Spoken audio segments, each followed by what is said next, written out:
Hello and welcome to another episode of Resilient Lincolnshire Business Beyond the Curve. My name is Tarzem Shoker and I'm the Marketing Manager for the Lincoln International Business School, and I'm going to be your host for today's webinar.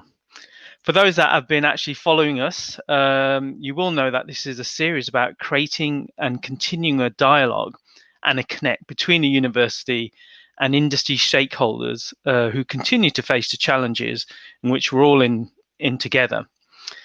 The series has been named The Business Beyond the Curve because it explores the curve that businesses have been on and what they may look like in the future. This platform brings together the best of the university and the Lincolnshire business to hold the conversations and give a voice to the issues that matter to us all. So today we're hosting episode 15, a future on fast forwards. And as we know, technology dominates our lives, and none more so than during this pandemic, when we've had to sort of make step changes to continue to innovate and survive in this period. So today we've got a really exciting panel to help us sort of discuss the impact of technology during this pandemic and explore its future as well. And just so everybody knows, this event is streaming live. It's simultaneously streaming live across Facebook, LinkedIn, and YouTube. And we would like to, or we would be very interested in sort of hear your thoughts on this topic. So please do keep your comments and questions coming through, and we'll get an opportunity to pick up on some of these throughout the discussion. Right, so without further ado, I'm going to introduce Martin Hickerton, who's the Associate Professor and Director of the MBA here at LIBS, and who will be leading discussion. Martin, how are you? I'm fine, thanks, Tars. How are you today? Yeah, very well, thank you. And really looking forward to what the panel is going to be sort of talking about. A very interesting and topical topic, as they say. I mean, it's just taken over our lives, hasn't it? And when was the last time we actually met face to face, Tars? I'm trying to think back. Oh, crikey! Yeah, it was certainly beginning of the year, before March. Yeah, I mean, we're talking 6 months now, and we work in the same team, and we talk, several times a week, if not daily. Technology is moving on a pace, isn't it? And I'm really looking forward to this discussion today because I think we've skirted around technology a little bit. We've had sports, we've had tourism, we've had a lot of thematic elements going through these discussions, but we've never actually touched on technology. So looking forward to that today. Absolutely. Well, let me introduce the rest of the panel. So first one up, I've got, here we go, Benedict Heaver. So Benedict is the Commercial Director of Streets Heaver and deals with sort of health computing. Morning, Benedict. How are you? Yeah, I'm very well, thank you. You? Yeah, very good. And looking forward to sort of hearing what you got to say, Benedict, on this sort of intriguing topic. Yeah, it's something that's certainly taken up a lot of our time, I think, over the last 6 to 9 months, really trying to work out where we are and how to sort of plot forward from there. Fantastic. And we also have Chris Hedliand, who's Associate Professor in Computer Science here at the University of Lincoln. Morning, Chris. How are you? Absolutely great. Thank you for having me on. Yeah, and I've got to say, your setup there behind you looks absolutely amazing there. So it's a great job. We've had a long time sat in front of Amazon over the last few months, so this is the output. Fantastic. And last but not least, we have Puneet Sarin, who is the VP of Product at Colbert Music Group. But Puneet, you've also got you've sort of led on teams with Facebook and Microsoft in the past as well. So quite the person to have on this panel. Thank you for having me. Fantastic, good stuff. So Martin, over to you, and I'll sort of disappear for now, but I'll see you at the end, and we'll wrap it up at that point. Thank you very much, Tars. We'll catch up at the end. All right, take care. So we've been talking about resilience, we've been talking about business, and we're hoping to bring those two elements together today in this conversation. And we're going to go on a journey, really. We're going to start off by looking at the last 6 months, the beginning of which seems like a hell of a long time ago now, actually, but it's not. We're going to look at what life is like now for individuals and businesses, and then we're going to cast our minds a little bit more to the future. So that's going to be the journey we're going to go on together. First question, just to kind of set the scene then, I'm going to throw to Benedict first. So Benedict, what's been the impact in the last 6 months in terms of technology and your business? Well, I think we were quite fortunate. We were already having discussions about things like remote working and things like that internally. I suppose the one phrase I keep coming back to is we probably weren't brave enough. And actually, what the pandemic has done for us is actually forced us to do things that we were probably a little bit scared to do. Mm-hmm. So by that, we were worried about the sort of mental health aspect of people working remotely and things like that. We had, from a technology perspective, already heavily invested in the cloud. All our telecommunications and everything, we were heavily invested in Office 365. So as we started seeing this coming along, we took the decision, well, this looks like it's going to get quite serious. We need to go off and test all this stuff before we're forced to. So on the Monday, we sort of broadcast out to everyone that said, look, we're going to give it a go on Wednesday. Everyone worked from home on the Wednesday. We worked from home on the Wednesday and everything just worked. And I think Nice. it was so then the message out was, well, we'll stay like this until you hear otherwise. I think early on as well, we sort of said to people, look, we're not expecting anything really to change much until September time, and now we've sort of pushed that forward to the end of the year and things like that. So on the technology side, we were already sort of had everything there. I think it's been more the sort of culture side and actually just being braver and experimenting with stuff and seeing what works and what doesn't work and things like that, and just putting it out to people and saying, look, we don't have the answers, try it, see what happens. So we've implemented hospital upgrades, installations, remote training, everything. The business has managed to function as per usual during this strange time and things like that. So I think our big takeaway from this is actually, the thing that was restricting us was our own sort of bravery in trying new stuff. Brilliant. Well, congratulations to you for keeping things moving and for being ahead of the curve, it sounds like, in many ways. You've mentioned a few things there we're going to come back to throughout this conversation. Culture. I think you mentioned bravery a couple of times there. I'm really intrigued by that. And mental health you touched on as well. I'm really interested to see technology and mental health. What's the balance there? So thank you for the overview, Benedict. That's really helpful. Going to pop across to Chris now. Obviously, you work at the university, as do I, and we've had massive changes. You also run your own business as well. So tell us a bit about what life's been like for you in the last 6 months. Weird. It's probably the best way to put it. So for me, it's been a really strange experience because I actually had I didn't have a baby. My wife had a baby. We had a Congratulations. baby. Right at the beginning of the pandemic. So I went off onto paternity leave, and basically the week I was supposed to be coming back from paternity leave, we went into lockdown. So it's felt like this really strange kind of extension of my paternity leave, but working. My brain doesn't really have kind of an analog to compare against. It's quite strange, but let's say to some extent I'm quite glad I had that week at home. So that month at home with my child, kind of getting used to being at home. So the transition was relatively easy. But yeah, it's been strange, and I think that's been the biggest impact for me, really, because you can't. It's quite hard to completely socially isolate and so on. When you have a baby, you have to get supplies, you have to get milk, you have to get nappies. There are vaccinations. A lot of places that you're saying people tell you try to avoid, you have to go just by a matter of course. But then when we've come back in, I'd actually like to kind of add more to Benedict's comments about bravery. I think that there is an element of that where any kind of organization, it moves into kind of paths of least resistance, things that we know are safe. That there are delivery methods that we've kind of perfected kind of since the time of Socrates, right? The lecture style. Yeah. And there's been no reason to change, no reason really to do anything because it works. If anything, one of the impacts of the pandemic has been to force us to evaluate new models. And actually, one of the things I'm really interested in looking into is what kind of good practice we're going to have identified out of this that we can take forward. I mean, flexible working being a huge one. And I have friends who've had huge problems are organizing flexible working with their employers back where I used to live. But now we've demonstrated it works, and we can do this. And this working from home thing isn't actually so bad.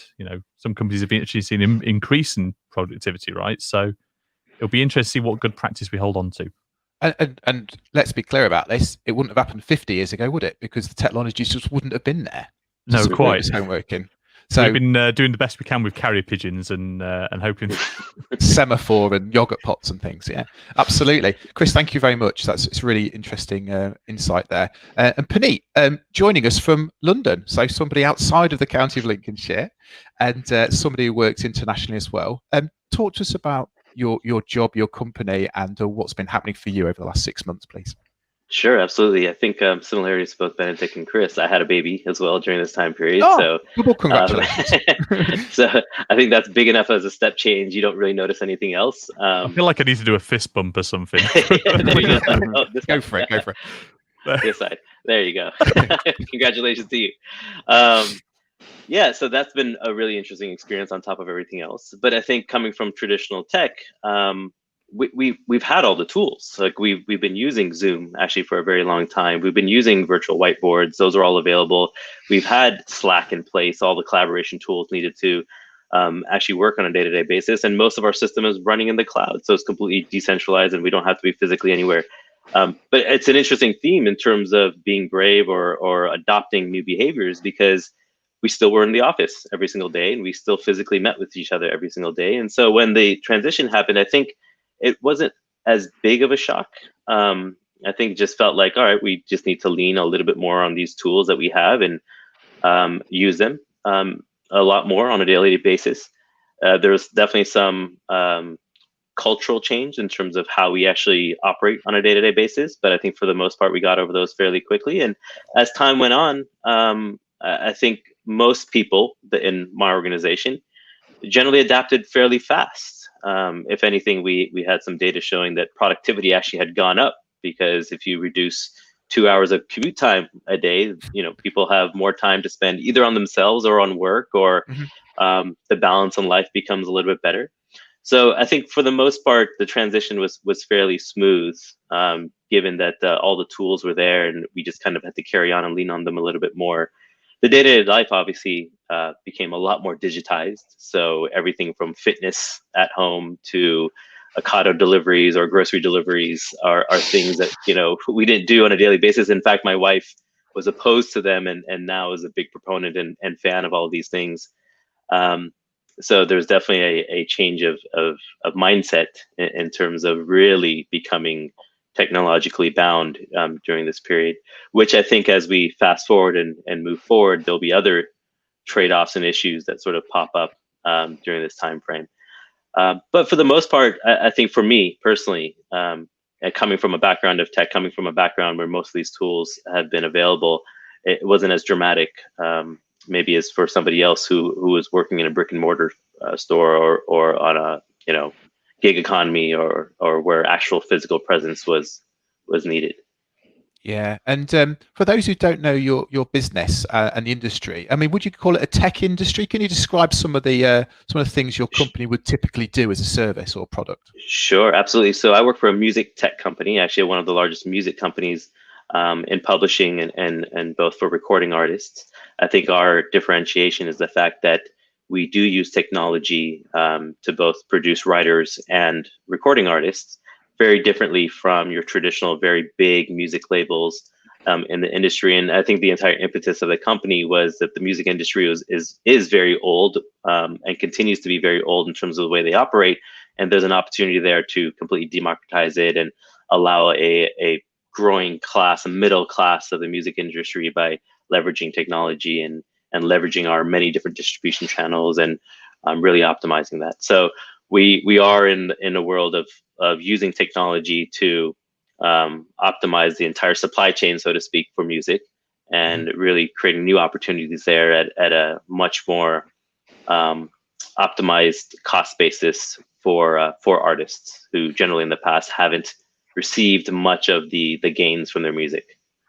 Fantastic, thank you. We actually held one of our webinars earlier on this series to do with arts and culture and heritage, and the arts industry obviously is taking a bit of a battering in many respects. And terrible news this week in that the Drill Hall here in Lincoln, which is like a theatre and artistic venues, made everyone redundant. And it's actually interesting how technology might be able to help out. And one of the key themes from another webinar we ran about change was that this pandemic has introduced this weird scenario where you can be having simultaneously most amazing things happen and opportunities are arising against absolutely at the same time terrible things happening. So it's like a spectrum of change. It's not just this curve. And I think you're sort of outlining some of those areas as well there, Puneet. Thank you. Let's bring it into the here and now. Benedict, you've obviously got a number of employees at Streets Heaver. How are they finding usage of technology now 6 months in? Are they still saying, this is great, I'm working from home in my shorts, not having to get dressed every day? Or is there a little bit of fatigue setting in? What's your feeling from chatting to your workforce? So that conversation started happening over the summer for us. I think generally the majority of people like it, but we did recognise that there were other people who were really missing that sort of human interaction. So one of the things we did early September is we've made the office COVID safe. We're doing some structural work, and there we've removed the boardroom and things like that just to open it up. But that's also with our expansion and things like that. So it's kind of played into our hands a little bit that way.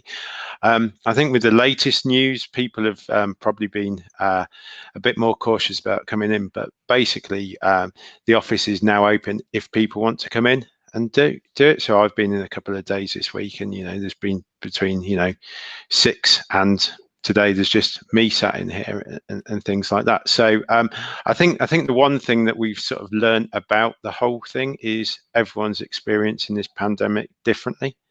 And actually the only people that can make that choice are those people. And so we're just saying to everyone, and we said to them early on, because another thing that sort of really affected a few of our employees was things like childcare and things like that, was just be open and transparent with us. Talk to us about what your issues are, and we'll work through it with you, and we'll come up with a solution and things like that. So yeah, we had some people who are having to work very flexible hours and things like that. And we said, look, we'll just get through it, and then we'll try and work it all out together at the end and things like that. So I think it's just trying to encourage people to be open and honest about it, because some people are more scared, and other people are desperate for that interaction. And neither's right, neither's wrong. It's trying to enable all of those things all at once whilst having the technology there. So I think actually our two biggest challenges coming up are, we kind of saw it was easy in March because everyone went home, right?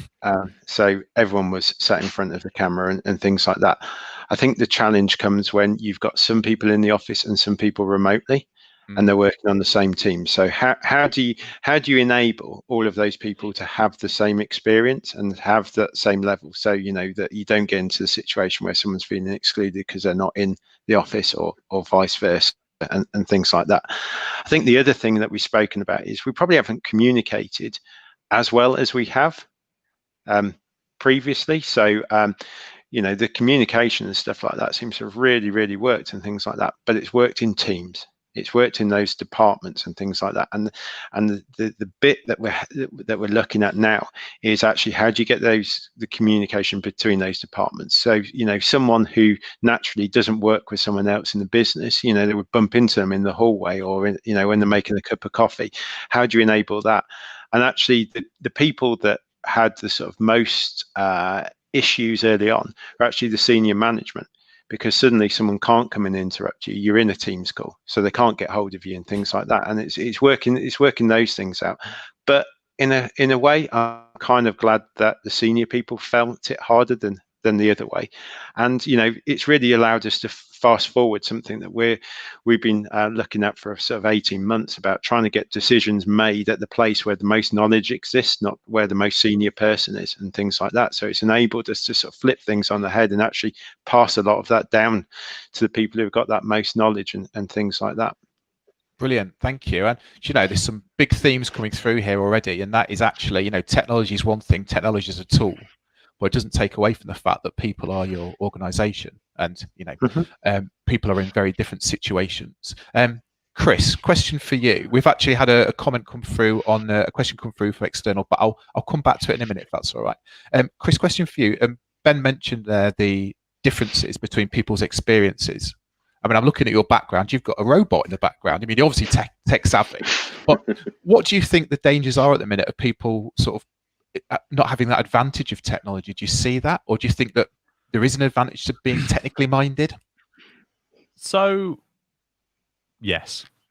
Good The answer. I think it's there is certainly been an advantage to having a tech mindset.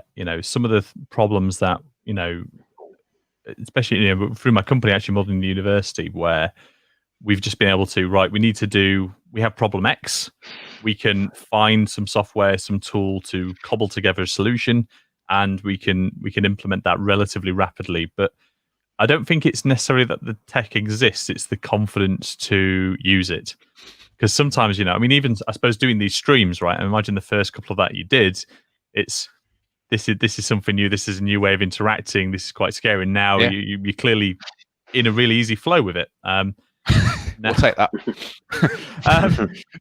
But I mean, that's the thing. I mean, I think with exposure to tech, you become more used to responding and learning from failure. You can say, right, okay, well, that didn't work, so we'll do it this way. I mean, we've just had Welcome Week. We've just exposed students to a whole new bunch of tech tools and things like that. And actually, we've been learning on the fly. We've been figuring out some stuff. All right, this works really well with 250 students, doesn't work so well with 5. So we'll adapt, we'll change. And the students are confident because they're computer scientists, so they've been working with us on that process. The thing that worries me a little bit is tech is quite an interesting lens that gets applied on issues of kind of social and poverty, right? Now, the fact that I can sit here with my fancy microphone and nice camera, and I have a certain setup. I have super clear audio. I've got a really fast fiber optic connection to my house. I'm sorted. I'm absolutely fine, and I'm very fortunate to be in that position. And my worry is actually, does this then become the office is a great unifier, right? We're not bringing our necessarily bringing our stuff into the office. Once we're there, everything's provided by the company. Everything is uniform. We have a nice white walls, a nice whiteboards that everyone shares. So ultimately, your background doesn't really impact you. But in tech, it does. With somebody relying on people, is a lot more home office, and there's a visibility to that as well. Where I would say there's a different engagement with an online meeting than a face-to-face, because again, we're in a shared environment. Whereas now, welcome to my house. It's it's very different. And again, for some people, their houses. I mean, I'm really lucky. Again, I have a dedicated home office. I live in a happy home with my wonderful family, and not everybody is in that position. And some people actually, the office is a relatively good escape for them. And I worry that actually these divides, that's the thing that we might see separate even more. Do you know what? It's really, really good points you're making. It's on my mind a lot, actually, that I didn't set up my home to be technologically advanced, but I'm having to rely on my home for my work. And I don't know about you guys, but I've been into meetings when I've been on my own. I've been quite nervous face to face with people. But, it's down to me and my own voice and my projection and my preparation and planning. These days, it seems like half the time I'm nervous because what if my microphone fails, or what if there's a knock at the door? What if my broadband goes wobbly at the wrong time? And you're right, Chris, a lot of people are going to be in that situation where they haven't got the luxuries, and they're going to, my worry is people are going to start getting left behind if we can't adapt them into a way of working, like Benedict said, where it's a balance. And Puneet, I'm going to throw this across to you now. What's your thoughts on balancing out technology, communication via technology, and then people working face to face? How are you viewing that? Yeah, I mean, I think there's definitely been some cultural norms. So I'm coming from Silicon Valley, California, where I think working from home has been much more accepted for a very long time. So I've been working from home 2 to 3 days during the week. When I moved here to London about 5 years ago, I noticed that most companies, even if they were in the tech space, weren't as open to working from home, just period. Flexible working just wasn't a thing. And one of the things that's happened over the last 6 months, obviously, is a very massive shift, a mindset shift, and now we've had no choice but to work from home. And so we've gone from one extreme to the other extreme. Whereas maybe in some other areas, there's been sort of a natural sort of progression, and you've adopted and adapted over time, and you've figured out what has worked and what hasn't worked. Where here, we just literally, like Benedict mentioned this, is that you went for a trial to work from home, and then literally you never came back. And so you kind of springboarded to the other side of things.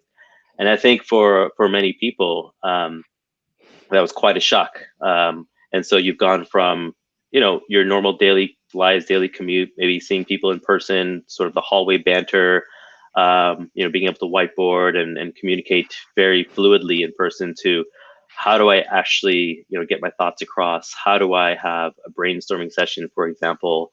And we've gone to the other extreme where everything is digitized. I think the balance is going to come for sure. We actually just ran a survey across our company now that we're getting close to the end of the year on what people prefer in the future. And because we've gone from one extreme to the other extreme, we found, very strong numbers, like 70-80% of the numbers of people who like being at home, who like the advantages of working remotely because they actually get work done when they actually need to get work done, but they also miss that face-to-face contact. They want to have, team meetings, if it's not for productive reasons, for more social aspect and, the banter. And, one of the things we found is when we did open up the office for a little while, people went in and started working. And during that time, they just started talking about things that led to another things that led to just a great idea.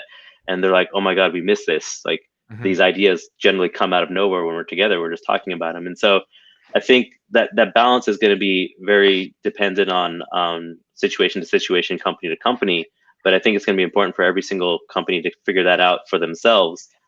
There's obviously a lot of advantages now because, most companies are talking about downsizing and saving costs. And maybe we don't need a really big fancy office where everybody meets, but maybe we need a lot more virtual tools and a few places to go when we do want to meet, or, we do want to have team meetings, or we do want to have social events, or we do want to have an all hands, or whatever it may be. So I think there's still a lot to figure out there, which becomes sort of a more of a psychological question over time, is what is the best experience for the best productivity, and how exactly do we execute against that? And I don't think there's going to be a single blueprint, which is going to be fascinating.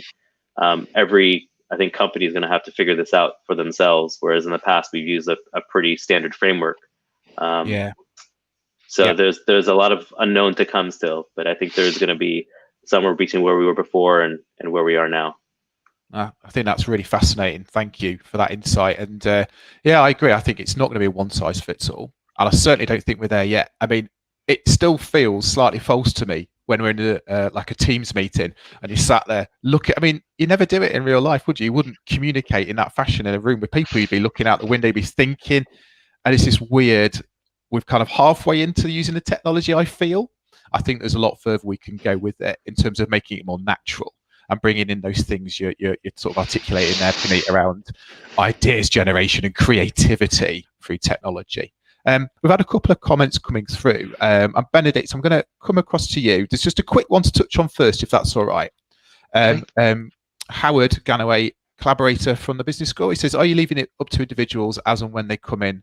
Are you arranging for people to be in at the same time? Can you just quickly answer that? But can you maybe sort of develop that into, as a leader in a business, as somebody who's got an impact on culture in a business, how are you going to use technology, or what are you thinking about technology to facilitate that?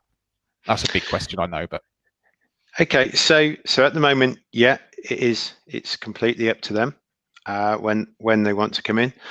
There are certain things that are happening, which are kind of, so we have employed people during this period. So we come in and we meet them, and actually we give them all the equipment, so we say for a meeting, you've got to be able to have the webcam and stuff like that. So we try and give them as much of the equipment. We also, in everyone's pay packet, we gave them a little something towards, buying whatever they needed for home and things like that. So on that side, we're a long way off sort of organising people to come back in. We have talked on, maybe departments booking out the office, because you've still got all the restrictions around how many people you can have and how close and things like that.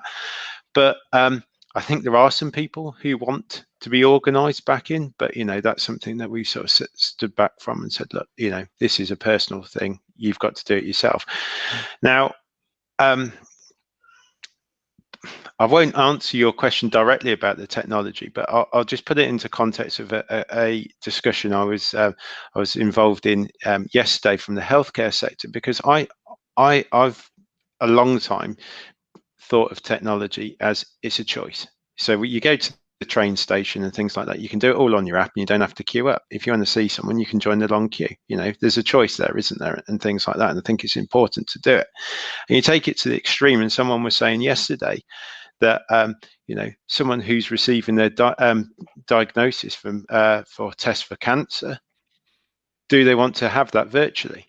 And the initial reaction is, that's a very serious conversation and things like that, that they want to have that face to face. But actually, some of the feedback is, some people are coming back and saying, actually, I don't want to have to go to that really clinical setting. I don't want to have that commute there where I might get the bad news and I'm all on my own because, I'm the only one who's allowed in because of COVID restrictions. I want to be sat at home. I want to be sat there with my family and things like that. So actually, when we look at technology, I think it's all a choice. And as an employer, I think actually what our role in that is, there are certain things that we're going to have to have rules on and things like that. So, everyone has to have their webcam on and things like that, because the level of communication and things like that is much higher. But I think it's all about enabling choice, and what works for you doesn't necessarily work for someone else. And this is where we've got to be really individual with it all. And I think that's going to happen both in our working life, but also in our personal life. So I actually see my role as a leader is actually, giving the tools out there, seeing what people can do with them and things like that. But actually, a lot of the time I'm spending is saying, well, hang on, are we going too far here? Do we need to get that more personal touch back? And, it comes to those things, about, creativity and, what is a complicated problem and what's a complex problem. One's easy to automate, the other, you don't want to go anywhere near it with technology. You still need that human touch, So I don't, some people I think are trying to fast forward this, are trying to bring AI into the conversation and things like that. I think there are certain things that it's just not worth having people involved in. And, there's probably questions of why did we do that? But other things, I think actually, what this pandemic has done is magnified everything. And actually, one of my beliefs that's come out quite strongly in this is that human interaction and how we deal with it. And, some of it, like you say, feels a bit clunky if you use Teams, that AI where it tries to put everyone in a room together. So you look a bit, it still all feels very, very false to me and things like that. And, we've had to have difficult conversations with people and things like that, and that still happens on a face-to-face basis because that's the most humane. You've got the most level of communication. There's no interpretation there and things like that. So I think it's picking technology for the right situations, for the things that work for those people. No, that's really useful insight. Again, thank you, Benedict. And Tony Smith, welcome to the conversation. Tony is one of our contributors on the comments. He was talking about the fact that he's starting to practice what he preaches by giving up the office, adopting home working. That's fascinating. That's almost the opposite of a lot of what a lot of people are saying, which is, well, when we get back to normal, the technology might not be so important. Chris, what do you think about this? Are we ever going to get back to normal at work, university? Or is technology with us in a very different way forever? Are we in a new normal? Okay, so I think the idea of getting back to normal is always kind of a little bit false, because we are the sum collection of our experiences, right? We adapt and we grow and we change. I mean, no one, the light bulb being invented meant people moved away from candles relatively quickly. I'm not saying the candle doesn't still have its place. Yeah, we've got some over there. But things have changed, right? And it's the same with the invention of the car that changed things like the commute distance. So, where people work changed. Now, virtual, that's kind of been the next step change. Things like teaching and learning. I mean, technology gives us this great opportunity to make to give students real ownership of their learning, to do things asynchronously. A student says, actually, I'm really much better, I'm thinking much clearer at this time in the morning. All right, well, so you can pick up your lectures at that time, and you can adapt your teaching around your learning needs. And I think that's really cool. I think it's the same for business as well. I don't think we're going back to where we were. I think there's been too many, like I say, I know a lot of people who aren't in a rush to go back to a 9 to 5 in an office. Philippe made this really good comment earlier about the commute. Now, I, like you, I think, Martin, live relatively close to work, but I have a 20-minute drive. That's 20 minutes I can do something else. I get up, I do some sit-ups, I play with my baby, and I roll into work feeling a happier individual because I've not had to deal with traffic, and which I don't know about anyone else, traffic winding up no end. So actually that for me, for my self-care, is I'm not in a rush to lose that.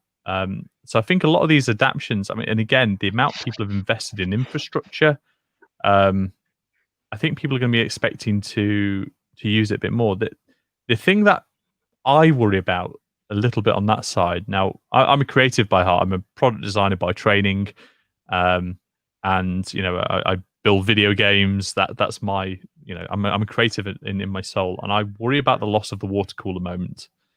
The idea that you're walking along with a problem in your head and you just bump into somebody and you get that kind of serendipitous interaction where suddenly they've come with just that little bit of a solution just to fit your kind of problem puzzle. And that's what I've missed more than anything else. Now everything is scheduled. I know exactly when I'm seeing my colleague Kieran. I know exactly when I'm coming to do this. Because we, me and you used to bump into each other every now and again in the corridors, and hi Martin, how you doing? What's going on? And we'd share information. It's the old campfire metaphor, right? We'd meet around the campfire. We'd share the stories of our tribes, and we'd go on about our way. We've lost that a little bit, and building back in those water cooler moments, those opportunities for serendipitous interactions. I think that is a lesson we still have to learn. It's a little bit of crossover here with the topic of privacy as well, isn't it? I don't know about you there, Chris, but I see tech, and I think of tech, and I think of my social media accounts. I want it to be private to some extent as well and controlled. On a water cooler moment, you're literally open to whatever might come towards you. Yeah. When you're at university, you walk around campus, you can have those random interactions. You can see somebody in the College of Science doing a particular presentation, or you can see some art students doing something crazy outside by the LPAC. It's all really random, but I think we protect our virtual worlds a bit more, don't we? I'm just reflecting on the fact that technology is a bit, for me, I don't push out with it. I kind of keep it in its own little shelf. Does that ring true for you as well? Yeah, absolutely. It's like I say, if I want to have a meeting now, so there's a lot of colleagues who, I suppose my most innovative moments as an educator have come because I've bumped into the right person at the right time. I've been walking along with a student, and we've come up with some sort of solution. And again, actually, our first interaction was around my virtual reality simulator. Now, I knew of you because I bumped into somebody who said, "Oh, you really must talk to Martin." That's the bit that I kind of worry about, because, like I say, technology is in this box. We are constrained to like calendar invites and things like that. I think there's ways around that. One of the things I've started doing with my PhD students is we play video games. So we will go online, we'll play a video game, and it's something that we promote, we advertise publicly via the system. So they see that my username is Dr. Headshot, so they see that Dr. Headshot's gone online, and they go, all right, I'll go play a game, and they just jump in, because that's almost me advertising that I'm now open to serendipity. Come and have a chat with me. So we start to have meetings and informal discussions through that space, and that's been really useful for me. But yeah, technology just feel, like I say, it's just that constrained down a little bit, and maybe we need to open it up and make something wider. Have more chats while shooting people virtually, perhaps. No, it's a really good point, and but there's technology that allows you to do that, and I think we must find ways to do it more with technology. Yesterday, I met with a fellow academic. We had a socially distanced walk, so we lived 2 minutes from each other. Do you know what? It was brilliant. There was no tech involved at all. We went out, we walked for 40 minutes. We covered everything and more we normally would if we were sat on a Zoom call, had fresh air, heard birds singing, and I thought of loads of new ideas. And I was like, do you know what? But how can we do that more when someone lives in London like Puneet does? It's an open question. I'm going to leave that hanging. I'm not going to throw it to anyone just yet. But there's one thing we've touched upon here, which is technology, and we're all using it more, right? We seem to be using it more. But Puneet, is technology moving faster today, or is it just the fact that we're all adopting it faster? What's your thoughts on whether things are speeding up and the future's coming quicker towards us? Yeah, I think maybe I have a contrarian view to that, but technology has been moving fast for a very long time. I think Chris mentioned that earlier, that if you look at the last 20 years, technology has been moving at a exponential clip year over year, and especially the last few years with compute power being a lot cheaper, or engineering becoming a lot more democratized. There's just been a lot more opportunities to create, which has been fantastic. I think one thing that has definitely happened over the last 6 months, which has been an underlying theme of this conversation, is that there's been a behavior change. There's been the adoption rates of technology has been a lot faster. And I think we've created an environment, or we didn't create the environment, but there is an environment that's been created that now sort of house the ingredients of even faster innovation going forward.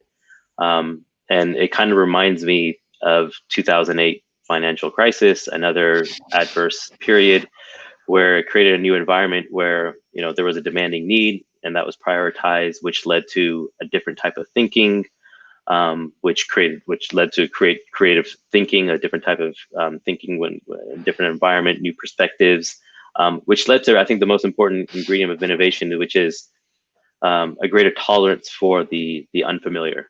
And I think that's what we've seen in this last 6 months is people willing to adopt a lot of these tools that have existed for a long time, which maybe they didn't adopt before. One interesting fact that I just came across recently, which I didn't even know, is I've been using Zoom every single day for the last 6 months or so, and obviously we see numbers of Zoom growing like 3,000% year over year. But they're a 9-year-old company. It's not like they came out of nowhere this year. Or you look at Peloton, they're an 8-year-old company. And so a lot of these products or services have existed, which now within our environment are thriving and flourishing. But outside of the ingredients of innovation, I think one thing that has definitely changed across the board is definitely that mind shift. But governments have changed as well. The red tape has been thrown out. The willingness to adopt and change has been sort of the norm, and all of that's because of survival. So I do think that going forward, we will see another sort of growth curve in terms of innovation. And I think in this growth curve, we're going to see innovation a little bit more personal to us, maybe more social good. Everything from climate change to mental health will be sort of top of mind. And it's not going to be the large companies that lead the way as they usually do. You're going to see a lot of new entrants being incredibly nimble and fast, and going down that funnel in terms of getting adoption. So those are the things that I see happening over the the next years to come in terms of innovation moving faster, and the reasons why. Oh yeah, absolutely. So if from your point of view, things have been moving very fast, and things are going to get faster, and adoption and development, because we've now got niche opportunities to filter those solutions into. That needs to go quicker. Right. Yeah, I think the environment has changed for us. Correct.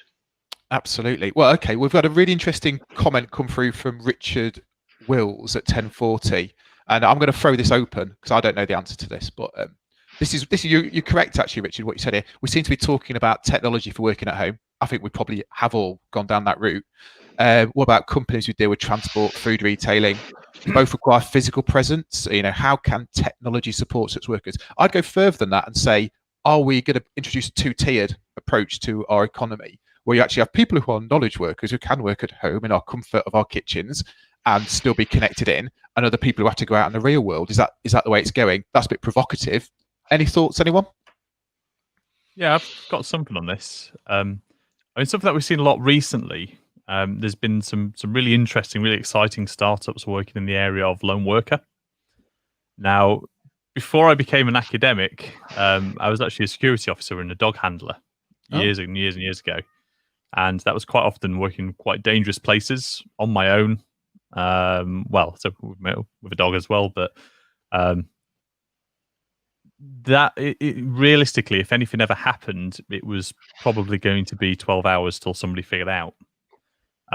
One thing that we're actually seeing in response to COVID, we're starting to see a lot more lone workers, because there are still jobs that absolutely need to be done, but potentially need to still social distance. So instead of sending 2 people, we're sending 1, or we're sending people via different routes. So actually, technology's kind of stepped in, start supporting those people, and there's been a wealth of really, really exciting startups in that area, and actually one of them based in Lincoln. So I think we're going to start seeing a lot more of that.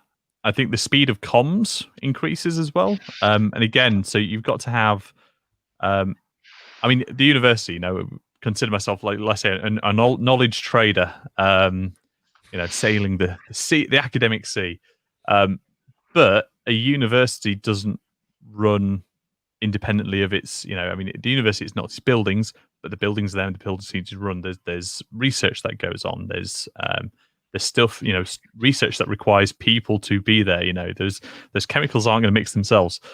But actually, what we're seeing with things like Teams is when we've got a Teams group and we're sending a chat comment up, means everyone's having the opportunity to feed into that, and it's becoming a lot more social media and a lot more like short message, WhatsApp type interactions. So there's people who you may not hear from for weeks on end because they are off in that isolated space. They are off doing something else. Now they're starting to feel more connected to the team. And again, some of my contacts from back in my security days are finding exactly that. You'll have 4 or 5 people on different job sites who are running regular discussions, regular updates. So even their companies changing. One that is not a technology-driven company, but technology and the move to more online facilities really improving the way they work.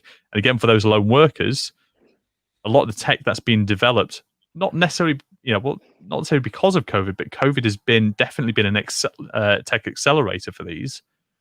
We're going to end up with chances are a safer world for some very vulnerable workers in some very dangerous situations.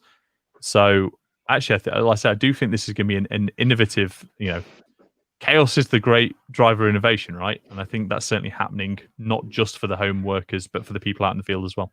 Well, chaos is a ladder, or is that Game of Thrones? I get confused, but absolutely. And that's a really good insight. Thank you very much. I'm not sure if the other guys have got anything to add to that. Just on it, I think it was happening before.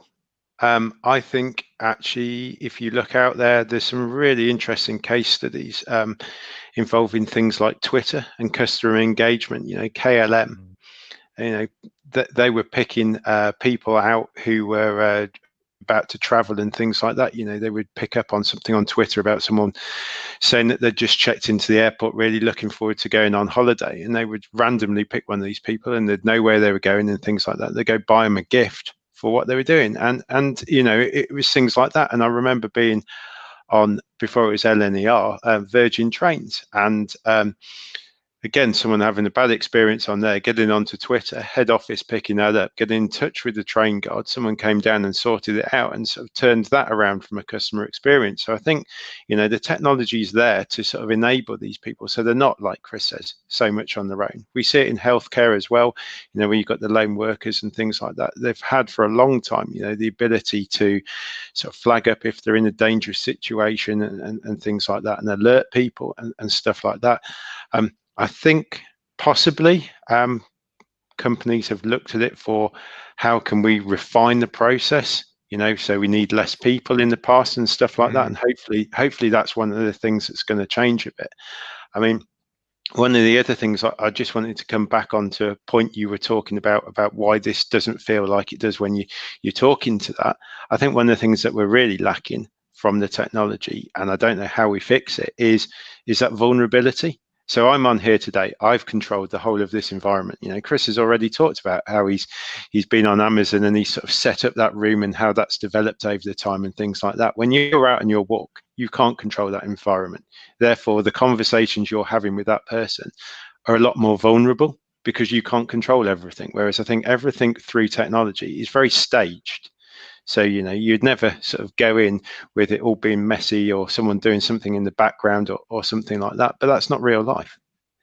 And I think actually there have been a bit, I've been on calls where kids run in and things like that. And actually that's been one of the nice things, actually, because that's sort of broken the conversation down. It's become less formal and things like that. So I think actually one of the things that we've got to start thinking about is it's not different. It should just be the same. And if someone walks in the background and someone wants to know, on a hand with this and things like that, that's life. That's part of working from home. That's part of being in the office or something like that. But, there's this whole thing. I've got my headset on. Someone can't interrupt me. Yeah, you're putting yourself in that sort of false meeting environment almost, aren't you? It's not. You're right. It's not real life.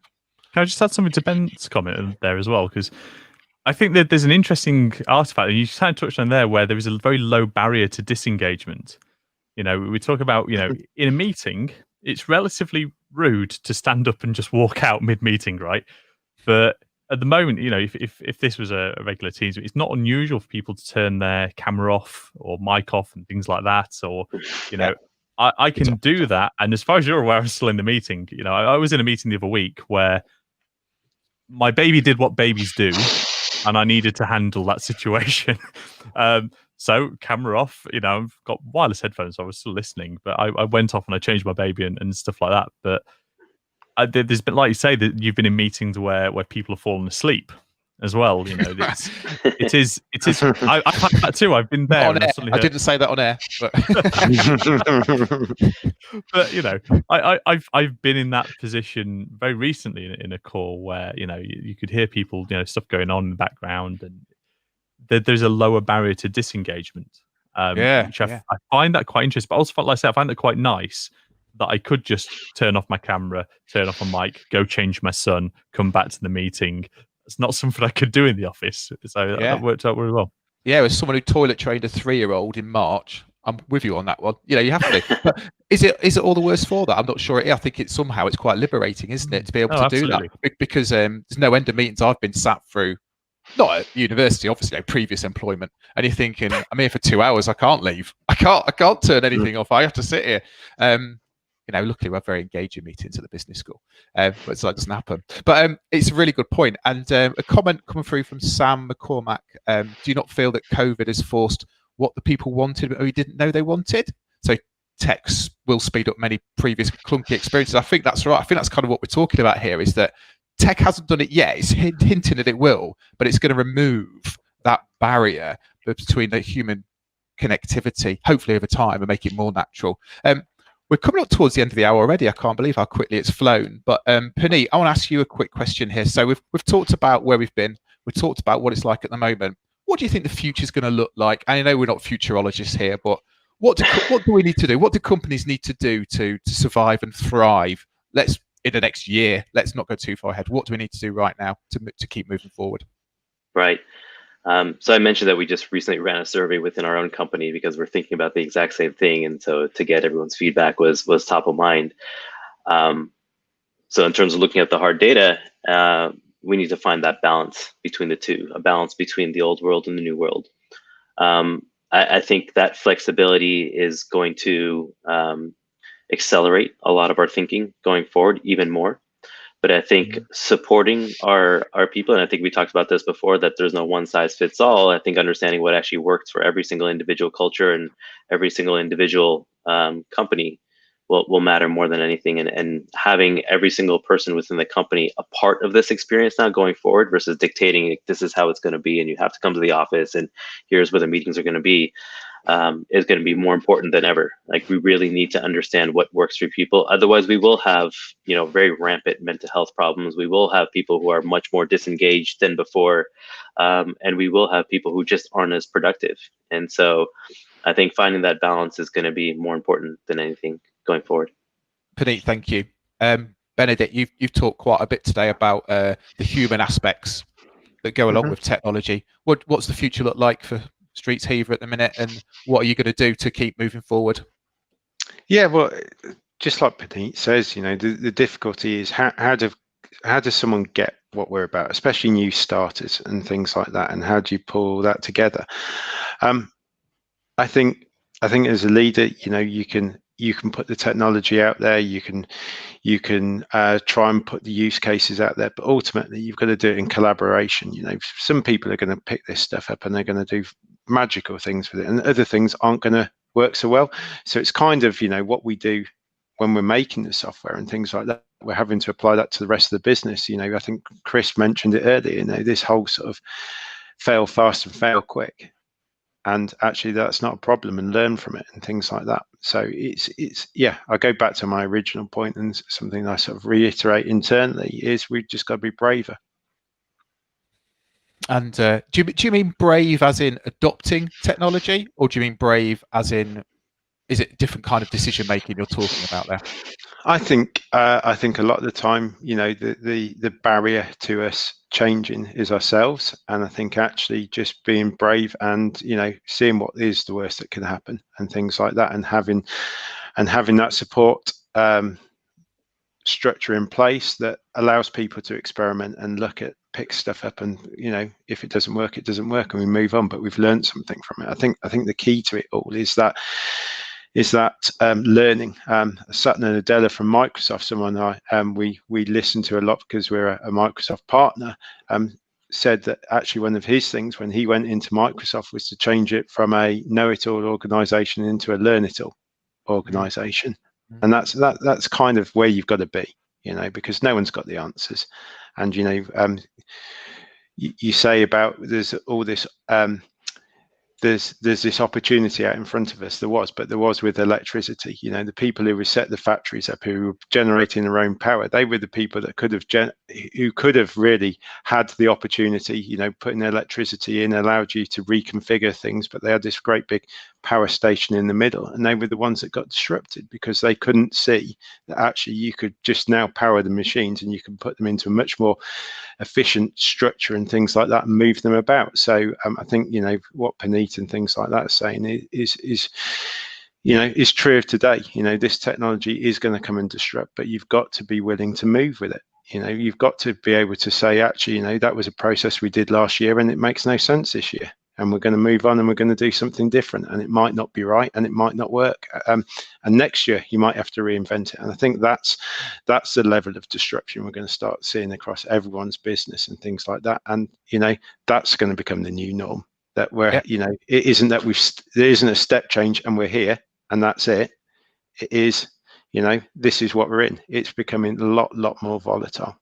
Yeah. And if you don't react to it now, it's going to bite you later, isn't it, effectively? So you may as well get ahead of it and move forward. Chris, just a couple of minutes. I mean, what's the future like for you? Are we going to meet in virtual reality in 2021? I know you're a big VR proponent. So I think that there's some things that we're going to see a lot more games, a lot more VR used for. And again, those casual water cooler moments. And we used to try doing this. There's a piece of software years ago called Second Life, where, you know, some people did some massive experiments in there, and some of them were very successful. But again, path of least resistance, meeting in person was a lot easier. So we'll see. I mean, something I've done with the University of Lincoln, and actually, Martin, you're a character in that saga. Is I've built a video game recreation of the entire university, the Brayfield campus, and you can walk around and you can chat to virtual representations of staff. I didn't know I made the cut. I didn't know I was in that. You're absolutely in there. Oh, I need to get playing. So yeah, but I mean, that was an innovation that would have been daft to kind of mention a few years ago, but now we've had literally hundreds, thousands of students who've downloaded that game and have learned the campus. You know, wow. You know, while you're kind of navigating a new university environment, you're learning timetables and staff and all the rest of it. You're not having to figure out how to walk from building A to building B. You know, you don't have to know where they sell the cheap Krispy Kremes on a Friday. You know, you can get all that information in that space, and it's a lot more engaging than just giving somebody, here's a map, crack on. So I think we'll see more games and more VR, but I hope there'll be more of innovative uses than just meeting extensions. Yeah, well, that's absolutely true, and it raises the intriguing question of whether I've met more people virtually than I have in real life for the last 6 months. Probably have, by the sound of it. Well, at least they've met you. Yeah, well, they've met me. I've not met them. Well, I have virtually. Oh, that's a different question altogether. So we're running out of time, and guys, it's been a brilliant discussion, and we've scratched the surface really. And I'd encourage everyone to get involved with the conversation. Drop us a line, drop us an email, get in touch with the university. On Twitter at Hickerton. If you want to drop me a line, I'll connect you with any of the guys. 3 things that stand out for me. It's weird times. We knew that already. But, you know, tech is not new. Tech is changing. But ultimately, It's about being clever with it. It's about brave with it, and it's about being human with the technology. Thank you all very much. I'm just going to bring Tars in now just to wrap up the session. But from me, it's been brilliant. Thank you so much. Great. Thank you, Martin. And thank you, Benedict, Chris and Puneet. That was a fascinating discussion there, and lots of food for thought, really. So, I mean, I think some of my sort of observations there was, Benedict, you mentioned about team dynamics and thought about that potentially sort of creating gaps if you're not sort of keeping everyone connected and engaged, sort of in terms of sort of working, you know, from the office, and some people working in the office and some people working at home as well there. And I think inequality was quite key as well. Chris, I think you all mentioned, sort of touched on this in terms of, you know, when you are working from home compared to sort of working from office, and you don't quite have the sort of the facilities to be able to sort of you know, be on that sort of level playing field. If you are sort of worried about sort of, you know, your Wi-Fi switching off or whatever, and or issues sort of occurring, then and that leads into some of the stuff you were talking about in terms of mental health and, you know, problems that's associated with that as well. And things like pandemic, you know, accelerating the, you know, the engagement of our use on tech as well. So really so true. And that sort of whole balance of individuals needing to keep and stay engaged to ensure productivity is actually maintained is key as we sort of continue along in these sort of certain times or uncertain times even. So and lastly, disruption. I think that's absolutely key to innovation, and we got to move with the changes, as you quite rightly pointed out there. So and I'm sure there's loads of stuff there that people are taking away, and I know looking at our sort of comments there, we've had lots of people sort of engaging with your thoughts and comments throughout the discussion there. Unfortunately, we won't be able to get them all on throughout the session, but hopefully people can sort of have a look and tune in later as well. But I guess, to be able to wrap this up, so a great, fascinating discussion today, and thank you all. But please do tune in to our sort of future sessions, and we've got some great ones coming up.